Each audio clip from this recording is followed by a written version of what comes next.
ওগো আল্লাহ, ওগো মালিক, তুমি ছাড়া তো আমাদের আর কেউ নাই, তুমি ছাড়া তো আমার আর কেউ নাই। আল্লাহ গো, তুমি যদি মাফ না করো কে আমাকে মাফ করবে?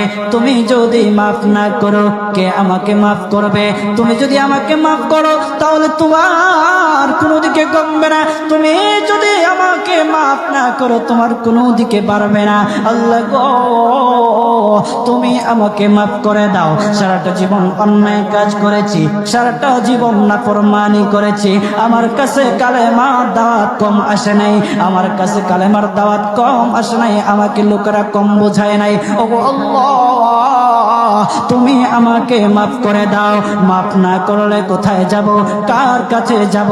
বাবা যখন মারে তখন মার কাছে আশ্রয় নেওয়া যায়, মা যখন প্রহার করে তখন বাবার কাছে আশ্রয় নেওয়া যায়, বাবা মা যখন প্রহার করে তখন দুনিয়ার কারো না কারো কাছে আশ্রয় নেওয়া যায়।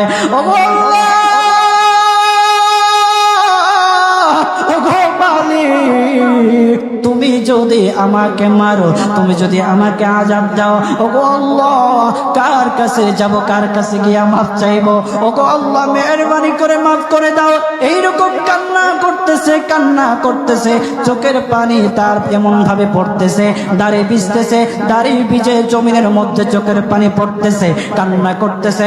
বান্দাটা কান্না করতে করতে করতে করতে আমার আল্লাহর কাছে এমন গ্রহণযোগ্যতা অর্জন করেছে, মহান আল্লাহ রাব্বুল আলামিন তার ডাকে সাড়া দিয়া তার জিন্দেগির সব গুনাহ মাফ করে দিয়েছে।